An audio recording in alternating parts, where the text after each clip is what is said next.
Alors bonsoir donc, à toutes et à tous. Je suis très heureux d'accueillir au nom du centre Stéphanie Sauget. Elle connaît bien le centre. Elle a fait sa thèse avec Dominique Khalifa sur les gares parisiennes il y a quelques années. Et elle est bien connue du centre et participe très régulièrement à beaucoup d'activités du centre. Je suis très heureux qu'elle soit parmi nous aujourd'hui pour nous parler de son travail, à la fois son dernier livre qui est paru en 2023, Le cercueil de verre du Père Lachaise, avec un sous-titre La dépouille dans les sociétés contemporaines, qui est issu de son habilitation à diriger des recherches. Vous savez que quand on passe l'HDR, on doit faire une sorte de deuxième thèse. On dit que c'est pas ça, mais c'est quand même un peu ça. C'est un deuxième mémoire, un peu de recherche conséquent, et dont elle a tiré ce livre. Et puis j'en ai amené d'autres que je vais faire circuler parmi vous, mais elle va nous parler justement un peu de tout son travail et des étapes successives de son travail. Je les prends dans l'ordre. Alors j'évoquais cette thèse avec Dominique Khalifa, dont elle a tiré ce livre, à la recherche des pas perdus, une histoire des gares parisiennes, avec en couverture cette photo célèbre de cette locomotive qui, à la fin du 19e, a percé une verrière à Gare Montparnasse. Très belle photo. Histoire des gares parisiennes, une histoire des maisons hantées, 2011, européenne et américaine aussi, un peu transatlantique, voilà, sujet qu'on a en commun un petit peu, la question des fantômes et des revenants. Et puis précisément, j'ai amené parmi les ouvrages collectifs ou les colloques qu'elle a organisés, celui-ci que j'aime bien, Les âmes errantes, fantômes et revenants, qui avait été publié en 2011 ou 2012. Voilà. Alors, on s'est un peu mis d'accord sur le programme suivant. On va procéder un peu en trois temps. À la fois, peut-être, c'est ma première question, qu'elle nous raconte, parce que c'est un peu l'usage, quel a été un peu son parcours, comment elle est arrivée à ses premiers sujets de recherche, quelles ont été peut-être aussi les rencontres importantes sur le plan intellectuel et scientifique, les influences qui ont pu jouer. Et puis ensuite, on passera davantage, j'allais dire peut-être à l'examen successif, un peu des grands moments. Et puis l'idée, c'est aussi de s'arrêter sur le dernier livre, là, celui sur le Père Lachaise, les cimetières plus généralement. Cimetière, c'est-à-dire que c'est un sujet qui va nous intéresser pas mal dans les temps à venir. Je n'en ai pas encore parlé, donc elle la découvre, mais le centre du 19e devrait normalement se lancer un peu dans une opération cimetière dont il reste à définir un peu les contours, donc je pense qu'on va la revoir dans ces murs. Donc voilà. Et après, on parlera donc, pour finir, de ce dernier livre, à la fois le sujet, les sources, les grandes thèses. Je pense que là, il y a beaucoup de choses à dire. Voilà. Donc on commence, si tu veux bien, Stéphanie, par le premier thème de ton parcours, disons, de tes études, à la définition du sujet de thèse, finalement. L'ouverture de cette un peu de série de sujets de recherche qui, pardon, je finis un peu là-dessus, fait écho d'ailleurs à un thème qu'on a abordé il y a très peu de temps ici, au doctoral, cette question des lieux mystérieux. C'était un des thèmes de recherche, les lieux mystérieux, une histoire à dévoiler. J'ai un peu passé les plats dans cette affaire, mais tu aurais été parfaite, parce que c'est un des fils rouges finalement de tes travaux. Voilà, donc première question sur ton parcours, s'il te plaît. Bon, merci beaucoup de m'avoir invité. Merci à vous d'être là ce soir dans cette jolie bibliothèque. Alors le parcours, j'en suis venue à l'histoire. Sans que ce soit écrit depuis très longtemps. En fait, j'aimais bien l'histoire. J'ai compris que j'étais assez bonne en histoire à partir de l'école normale supérieure et de la licence. Au départ, en maîtrise, j'étais attirée par l'histoire médiévale. Donc j'ai fait une maîtrise en histoire médiévale, et ce qui m'intéressait en histoire médiévale, c'était le haut Moyen-Âge, les alentours de l'an 1000, à cause des temps obscurs. Voilà, ça me plaisait beaucoup. Jusqu'à ce que je fasse cette maîtrise et que je me rende compte qu'il n'y avait pas de source. Et j'avais beaucoup de mal à croiser des textes de loi saliques avec des découvertes archéologiques. Donc je me suis dit que je n'allais pas continuer dans cette voie. Et j'avais envie de faire une thèse. Alors avant la thèse, il y avait un DEA. Et je me suis dit, il faut que je trouve quelqu'un d'autre. Et à cette époque-là, je lisais beaucoup Alain Corbin. C'était fascinant, les livres d'Alain Corbin. Et je lui ai écrit une lettre de 3 lignes en lui demandant s'il voulait bien me recevoir. Je lui proposais de faire un travail sur les gares de chemin de fer parisiennes au XIXe siècle. Et je me souviens que j'avais eu cette idée bizarrement après l'accident du Concorde. Le Concorde s'était écrasé en banlieue parisienne et ça avait suscité beaucoup de presse. Et je me suis dit, c'est formidable tout ce qu'on découvre autour de cet accident. Je me suis dit, qu'est-ce qui pourrait être l'équivalent au XIXe siècle? Et j'avais l'impression qu'il n'y avait pas eu grand-chose sur les gares. Donc je l'ai écrit, 3 lignes. Il m'a proposé un rendez-vous, il m'a parlé 1 heure. Et il m'a dit que le sujet était formidable. Et donc j'ai commencé avec lui. Un DEA, sauf qu'il partait en retraite. Et donc j'ai pas pu faire la thèse avec lui. Et donc je l'ai faite avec Dominique Khalifa. Dominique Khalifa, qui à ce moment-là était professeur à Rennes 2. Qui faisait un séminaire sur les enquêtes, qui n'y connaissait strictement rien en chemin de fer et histoire urbaine. Et j'allais assister à ces cours, ces séminaires sur les enquêtes. Il parlait crime, il parlait détective. Donc je me suis mis dans les archives judiciaires. Je me suis dit que c'était très riche pour les gares de chemin de fer. Et en fait, ça a fait quand même assez fortement bifurquer. Je m'en suis rendu compte après, la façon dont j'avais quand même construit mon sujet. Alors, ce qui m'intéresse, c'est en fait, ce qui m'intéressait au moment de la thèse, qui continue de m'intéresser toujours, c'est de faire une histoire du XIXe siècle à partir des lieux.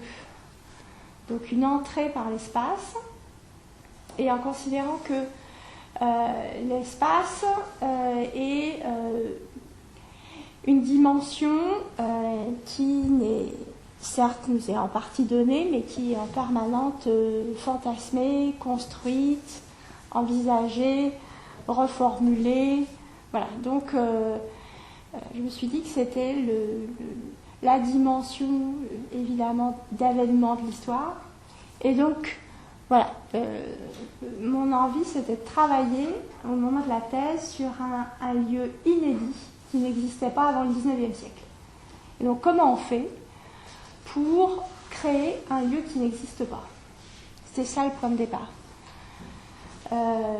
Comment est-ce qu'on imagine les points d'arrivée des lignes de chemin de fer? Comment on invente l'architecture des gares? Où est-ce qu'on les installe? Comment est-ce que, quand on est un Parisien vivant au XIXe siècle, on se dit qu'on peut aller prendre un train? Voilà, comment ça rentre dans l'espace mental? C'était ça mon interrogation. Et je me suis dit que, en passant aussi par les lieux, ça permettait de ne pas opérer des découpes sociales. Je me disais qu'a priori, tout le monde pouvait venir dans une gare, quels que soient les âges. Donc ça, c'est aussi un point important. Ça me permet de faire une histoire qui intègre toutes les couches sociales, évidemment pas en même temps ni au même moment, Mais les gares, je les imaginais comme un lieu de rencontre possible, de brassage possible, avec toutes les difficultés que ça pose au XIXe siècle où c'est compliqué de faire se rencontrer des classes sociales, des publics quand même très différents. Donc voilà, c'était ça le point de départ. Et puis, j'ai soutenu ma thèse ici à Paris 1, puisque Dominique Khalifa, entre-temps, avait obtenu un poste au Centre d'histoire du XIXe siècle. Il avait pris la succession de Corbin. Donc j'ai soutenu ici à Paris 1 en 2005. Et j'ai ensuite été reversée, comme on dit, dans le secondaire, en 2006.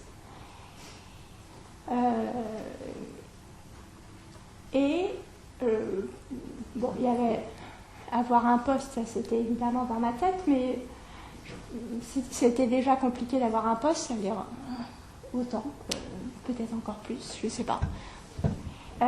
Mais je me suis dit que le poste, je ne l'aurais peut-être pas. En revanche, continuer à faire de la recherche, ça, c'était sûr que je voulais continuer à en faire. J'avais peur d'être emprisonnée dans de l'histoire ferroviaire.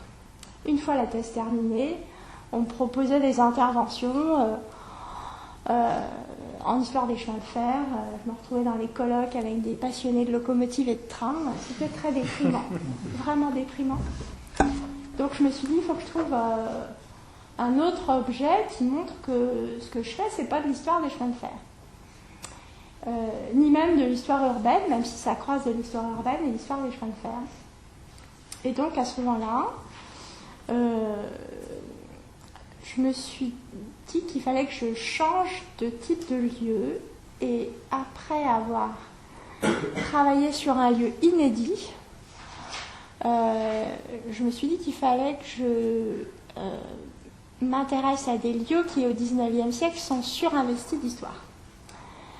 Une espèce de...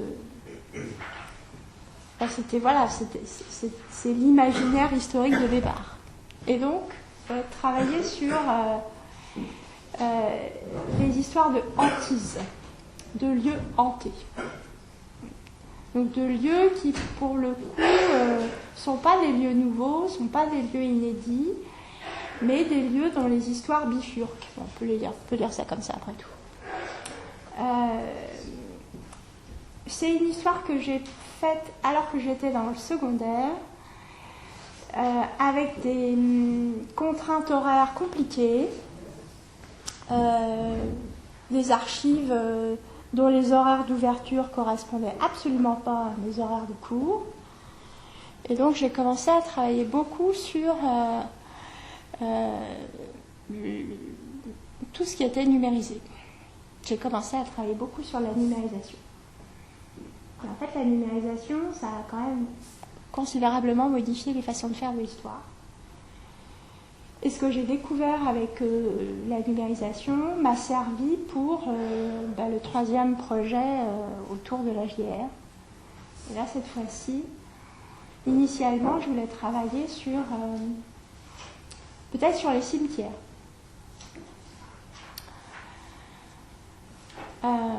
Et puis en fait, travailler sur les cimetières avec en vue un inédit d'HDR. Je me disais quel va être le territoire que je vais circonscrire. Je n'avais pas envie de travailler que sur Paris. Mais je vivais à ce moment-là à Paris. Je travaillais à Créteil. Donc, j'ai commencé à regarder les archives départementales de la Seine. J'avais un emploi du temps plus favorable. Je pouvais me dégager un peu de temps pour y aller de temps en temps. Et dans les archives de la conservation du cimetière du Père-Lachaise, voilà, je tombe sur un petit dossier de lettres qui retient mon attention.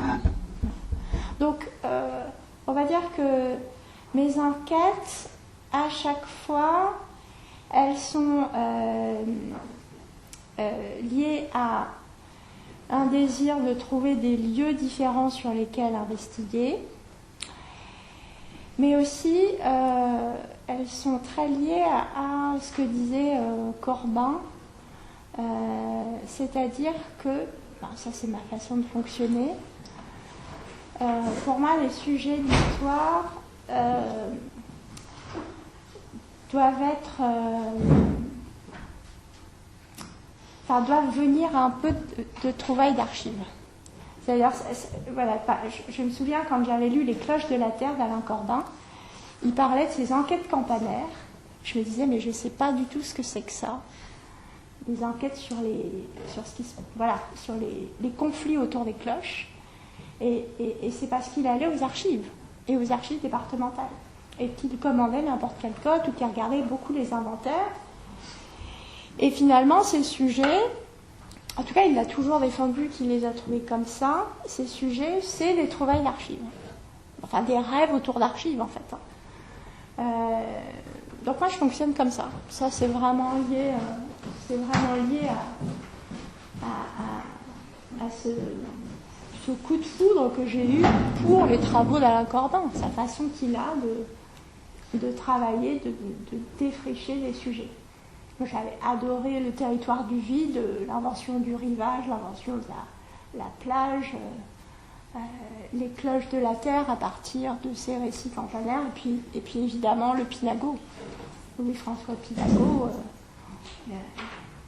les archives de l'Orne, cette histoire qu'il nous raconte, qui est une fausse histoire, évidemment, mais voilà.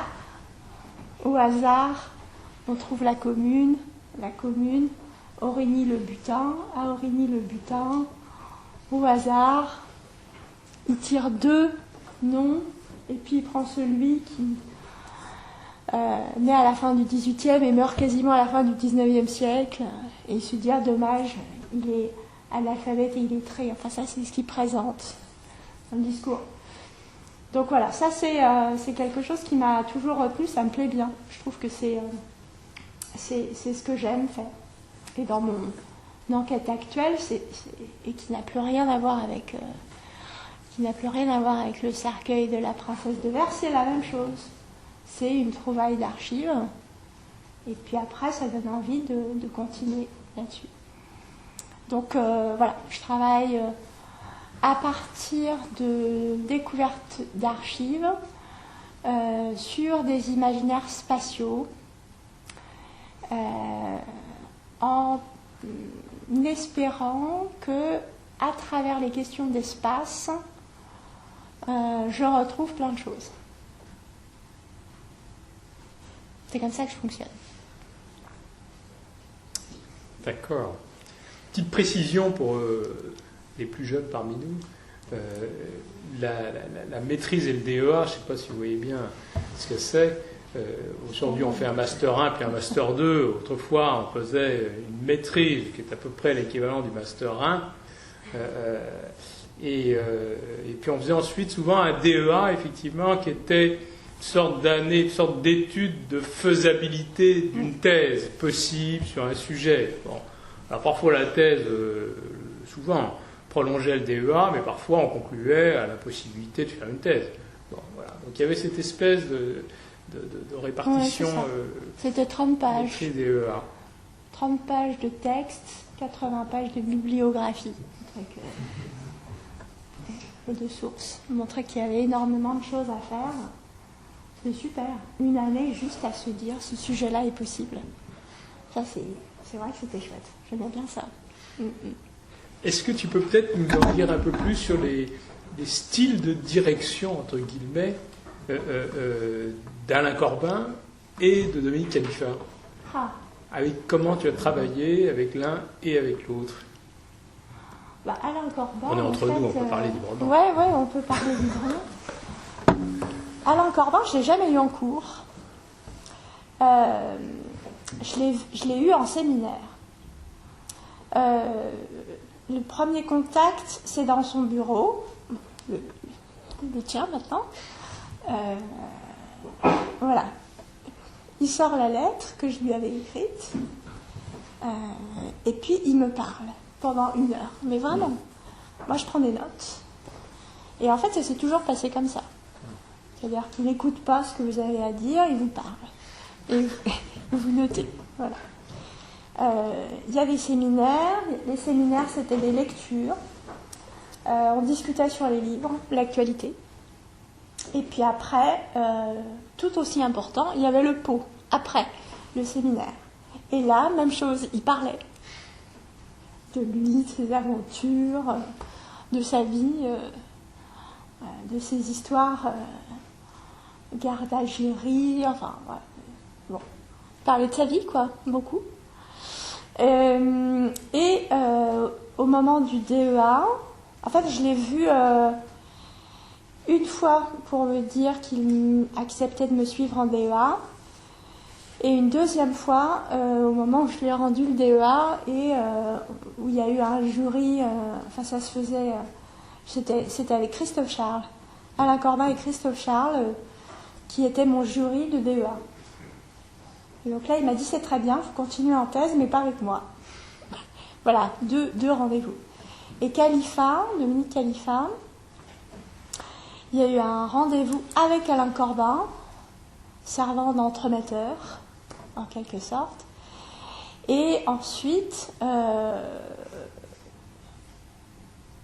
crois que je l'ai vu peut-être 1 ou 2 fois pendant toute la thèse. Et je l'ai vu davantage à Rennes 2. Il m'avait invité à dîner un soir chez lui. Voilà. C'est tout. Et par contre, il lisait beaucoup. Il lisait, il commentait beaucoup. À partir de ce qui avait été écrit. Il discutait du plan. Mais après, c'est tout. Relecture, pas de relecture vraiment intermédiaire, juste les interventions que j'avais faites. Il voulait une seule lecture, c'est à la fin. Jamais debout. Lecture finale. Donc voilà. Mais par rapport à Alain Corbin, c'était pas du tout le même style, quoi. Il ne parlait pas pendant 1 heure de votre travail à votre place, quoi. Il était plutôt en écoute. C'était un peu différent. Ouais. Mais il y en a d'autres qui l'ont eu. Voilà. D'accord, oui. Oui, je vois bien. C'est aussi un peu toute une époque. Moi, j'ai un vague souvenir d'avoir fait ma maîtrise ici avec Antoine Pro, qui est un grand monsieur un peu intimidant. Et je suis arrivé avec mon sujet, il a pris, on s'est vu 1 fois dans l'année, puis le jour de la soutenance. Voilà. C'est un peu le régime ancien. Pas systématique, je pense que c'était quand même un peu variable. Mais bref. Bon, mais on n'est pas là pour faire le procès de nos maîtres. C'est l'apprentissage pas par la noyade, mais enfin, vous êtes jeté dans l'eau, et puis si vous flottez, ça va. Ça va. C'est plutôt ça.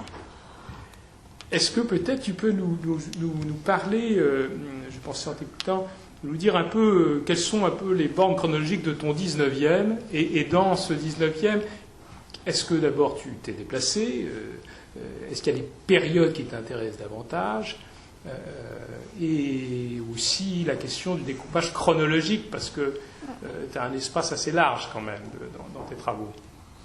Oui. Alors, pour les gares, là, en fait, je me laisse souvent dicter les bornes chronologiques de mon 19e siècle à partir des objets.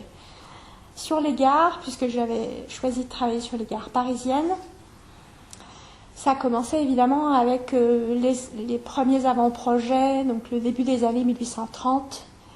Et je voulais m'arrêter à un moment qui soit significatif pour l'histoire des gares. Donc je m'étais arrêtée au début de la Première Guerre mondiale, avec les départs pour le front. Ensuite, les gares passent complètement sous la tutelle de l'armée. Et puis après, il y a une grave crise liées à la Première Guerre mondiale, destruction des réseaux de chemin de fer. Donc ça désorganise complètement tout. Et vraiment, la Première Guerre mondiale est un tournant très fort. Donc au moment de la thèse, c'était un 19e siècle qui commençait dans les années 1830 et s'arrêtait avec la Première Guerre mondiale. Mais le 19e siècle que j'aimais lire, il commençait en lisant Corbin aussi dans la seconde moitié du XVIIIe siècle. Donc pour les maisons hantées, j'ai commencé évidemment à la seconde moitié du XVIIIe siècle avec la littérature gothique, avec ces changements de goût aussi, le goût pour le gothique, pour le début du roman noir. Voilà, donc je suis allée un peu plus en amont. Et au moment du travail aussi sur les maisons hantées, et ça pourrait être un sujet de discussion, je trouvais que la Première Guerre mondiale, toi tu arrêtais le crépuscule du purgatoire, tu trouvais que c'était une bascule importante. Moi je trouvais que ça n'était pas une vraie rupture et qu'il y a beaucoup de chasseurs de fantômes dans les années 1920-1930. Camille Flammarion, on sait très très bien la bascule entre il est dans le début du spiritisme, il s'intéresse aux maisons hantées dès les années 1861 et il publie sa grande enquête au moment où il travaille sur après la mort, donc dans les années 1920-1925. Donc je m'étais arrêtée en 1940. Bon. Un 19e siècle un peu large, côté large. Pour le cercueil de la princesse de verre, je ne me suis pas fixée de borne chronologique vraiment 19e, parce que cette histoire, elle commence dans la presse en 1893. Les lettres aussi, je les trouve à partir de 1893. Et j'ai choisi comme borne chronologique les bornes que m'imposait mon premier corpus, c'est-à-dire le corpus de lettres que j'avais trouvé à la conservation du Père-Lachaise, qui allait jusqu'en 1937. Mais en réalité, le deuxième corpus, c'est un corpus de presse qu'on peut suivre avec les phénomènes de viralité jusqu'à aujourd'hui avec Dailymotion et YouTube, en fait. Donc, j'arrête. Enfin, c'est pas propre au 19e siècle. Cet imaginaire spatial-là naît à la fin du 19e siècle et ne meurt pas avec lui. Peut-être demeure-t-il toujours, à mon sens, ce qui change dans cet imaginaire-là, c'est le fait que le cercueil de verre disparaisse après la Seconde Guerre mondiale et que le motif dominant de l'histoire après la Seconde Guerre mondiale, c'est un motif autour de la princesse vampire. Et le cercueil de verre sort du cadre. Donc on resterait dans les années 40. Et là, sur ma dernière enquête, je commence... Qui porte sur quoi, du coup, la dernière enquête? Voilà, je quitte vraiment Paris. Ça porte sur une famille. C'est un peu splendeur et misère, pas tout à fait des courtisanes, mais c'est une famille en pleine ascension sociale à Chinon, à la fin du XVIIIe siècle, qui achète plein de biens nationaux à Chinon, qui connaît une belle promotion. Un des membres de la famille qui m'intéresse est conventionnel, régicide, vote la mort du roi. C'est plus compliqué pour lui après, au moment de la Restauration. Il est obligé de partir en exil. Donc je commence, fin 18e, au moment de la Révolution française avec eux. Et puis, je les suis jusqu'à ce qu'ils disparaissent complètement du paysage de Chinon. Et la disparition du paysage de Chinon, c'est après un crime d'infanticide. Le crime d'infanticide, là, ça cisaille complètement la famille. Ils sont obligés de tout vendre. Et j'essaye de suivre leurs traces. Il y en a une qui vient à Paris. Mais les archives départementales de Paris poursuivent les individus, c'est horrible. Donc là, j'ai vraiment du mal. Ce que j'arrive à faire à partir des archives d'Indre-et-Loire, je ne peux pas le faire ici. Alors que je connaissais très très bien les archives de Paris, je trouve que pour mener les enquêtes à la Pinago, Paris, c'est impossible. C'est trop compliqué. Donc, c'est une enquête à la Pinago, mais sur une famille. Fin 18e, jusqu'à... je m'intéresse à la dernière, celle qui meurt en dernier, et elle meurt en 1915. Donc un 19e, cette fois-ci, plus classique. Et à chaque fois, les bornes chronologiques sont fixées par le sujet. Là, en l'occurrence, pour moi, c'est Chinon, un peu. Puissance et gloire. Et disparition complète de Chinon. Après avoir acheté beaucoup, et avoir été très puissant à Chinon. Voilà. Sur les échelles, un peu, les espaces sur lesquels tu as pu travailler. Alors, les espaces, c'est à la fois les espaces pensés, conçus par les ingénieurs, souvent, ou bien par les architectes. Mais très vite, c'est pas ça qui m'intéresse le plus, c'est les espaces pratiqués, vécus. Et puis, les espaces tels qu'ils sont ensuite mentalisés, fantasmés. Donc ces différentes couches, ce que j'appelle un peu, avec d'autres, mais l'épaisseur des lieux qui m'intéresse. Et cette épaisseur des lieux fait que les lieux qui m'intéressent sont quand même toujours des lieux un peu connectés. À l'égard, évidemment, dans les réseaux de chemin de fer. Mais les histoires de hantise aussi. C'est avec le spiritisme. Les maisons hantées, elles suivent les parcours des médiums. Donc ça bouge avec les médiums. Et les médiums bougent beaucoup. Là, pour le coup... Il traverse l'Atlantique. Donc voilà, j'ai été jusqu'aux États-Unis. Et dans le cadre du cercueil de la princesse russe, l'échelle qui m'intéresse, c'est à la fois l'échelle du cimetière du Père-Lachaise qui accroche la légende, mais ensuite c'est tous ceux qui sont intéressés à la légende, et ça m'a emmené, en tout cas avec les courriers, beaucoup aux États-Unis, au Canada, en Europe. Donc ça relie en fait des espaces très larges. Et par la presse, on peut aller jusqu'en Tasmanie en fait.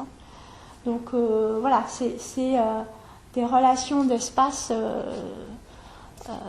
très larges. Voilà. Donc plutôt des espaces connectés, on pourrait dire ça. Et du coup, on peut peut-être en arriver justement à ce livre sur le Père-Lachaise, sur le cercueil du Père-Lachaise. Est-ce que tu peux d'abord nous raconter un peu l'histoire de départ, cette espèce de canular à grande résonance Oui. Est-ce que tu en as tiré finalement ?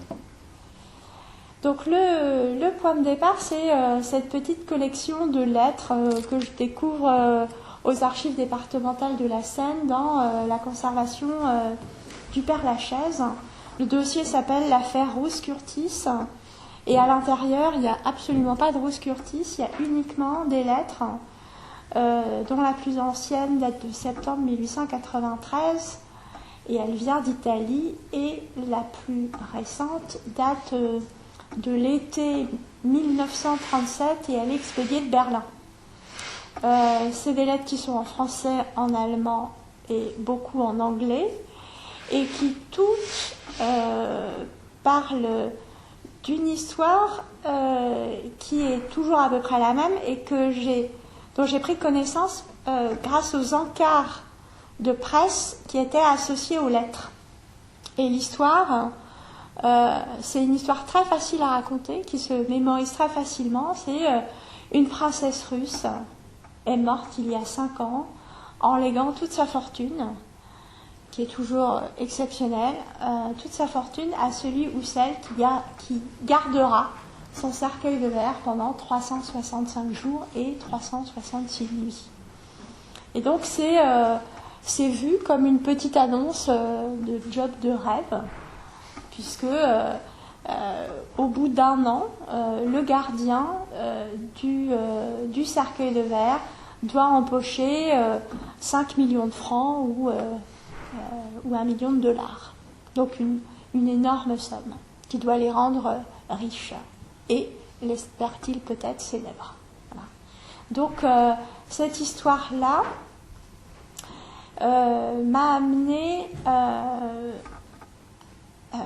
à m'intéresser de plus près au cercueil, qui est une autre forme d'espace, finalement, beaucoup plus petit que le cimetière. J'avais lu Philippe Ariès, et Philippe Ariès disait des choses très intéressantes sur le cercueil. Et je me suis rendu compte qu'en fait, on ne parlait pas beaucoup des cercueils à l'époque contemporaine. Les archéologues en parlent beaucoup. Dans les périodes passées, pour l'Antiquité, évidemment, les magnifiques cercueils égyptiens, les sarcophages égyptiens. Quand j'avais travaillé en maîtrise, les sarcophages mérovingiens, j'en avais entendu beaucoup parler. C'était hyper important. Mais à l'époque contemporaine, on a l'impression qu'une fois qu'on a l'acte de décès, ça s'arrête. Sauf que les gens, ensuite, ils sont inhumés quelque part, dans des cimetières, c'est des paysages nouveaux. Et ils sont forcément à Paris dans des cercueils. Et là, je me suis dit, il n'y a rien sur le cercueil contemporain.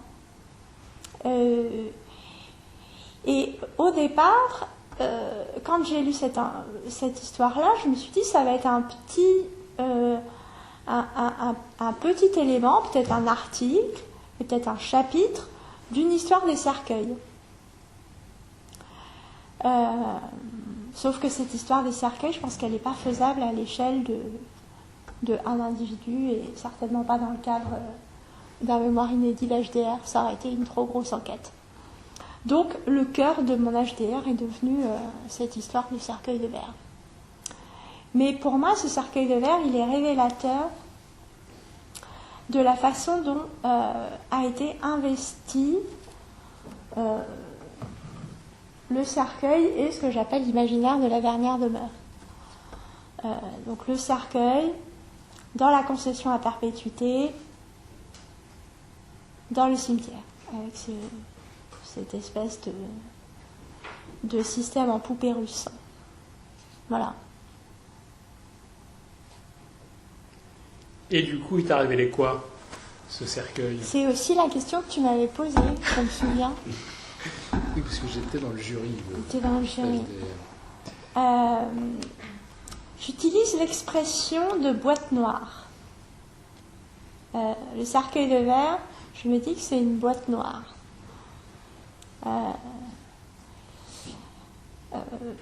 Le cercueil, à mon sens, en tout cas cette histoire-là de cercueil, elle révèle que une princesse russe, donc un personnage de fiction, doit avoir un enterrement particulier et donc une inhumation hors norme dans un cercueil de conte. Ce cercueil de conte, en réalité, au XIXe siècle, il existe. Il existe des cercueils de verre. Ces cercueils de verre, on les imagine au XIXe siècle pour lutter contre le processus de putréfaction. pour échapper au cercueil en bois, qui lui doit aider à la putréfaction du corps et permettre l'élimination du corps, idéalement, ce que prévoit la loi, à partir des réflexions des médecins, très important, avant la création du cimetière du Père-Lachaise, c'est tous les 5 ans, en gros. Tous les 5 ans, les corps sont finalement décomposés, naturellement, dans un cercueil de bois. Sauf que, ce qu'on observe au XIXe siècle, c'est que au cimetière du Père-Lachaise, très vite, on n'inhume plus en pleine terre. On construit des caveaux maçonnés. Et dans ces caveaux maçonnés, on va chercher à mettre essentiellement des cercueils en bois, mais en bois dur, avec donc un bois qui protège le corps. Et puis, j'avais lu avec grand intérêt le travail de Anne Jarol sur l'embaumement à l'âge romantique. On embaume les corps pour retarder, mais idéalement en fait, empêcher le processus de putréfaction du corps. Cette histoire de cercueil de verre, à mon sens, elle dit quelque chose d'un peu similaire. Il y a une tentative, probablement marginale, de faire en sorte que le corps ne disparaisse pas. Et c'est une forme d'immortalité. À un moment où toi, tu réfléchis sur l'au-delà et où tu décris une forme de brouillage,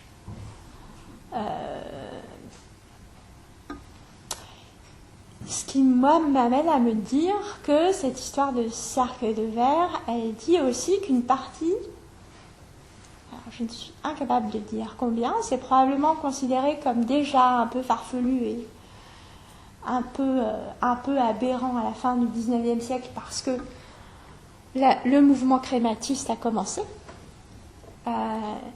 Mais il y a probablement quelque chose autour de cette envie d'immortalité, comme le disait Michel Gauvel,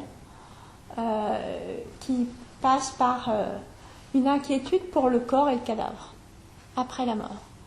Et donc le fait que le mort n'est jamais vu comme un objet, finalement. Alors c'est une forme de religiosité, hein. C'est-à-dire que la personne, la personnalité,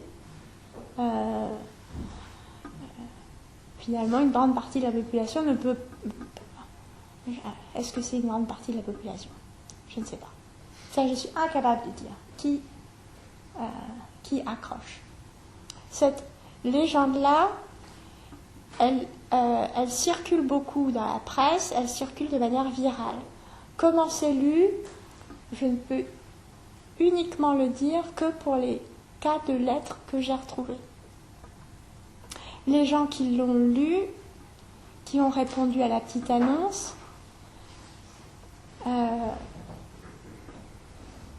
pour la plupart étaient quand même un peu incrédules, se disaient que c'était probablement faux. Mais au cas où c'était vrai, ils voulaient quand même bien que ça... Voilà. Alors en fait, ta question, elle est juste. Qu'est-ce que ça dit ? Moi, je peux juste te dire que ça pose des questions. Ça répond pas. Et j'ai eu un compte rendu sur H France. Et sur H France, j'ai eu la même question. Qu'est-ce qu'on peut en conclure ? Je ne sais pas.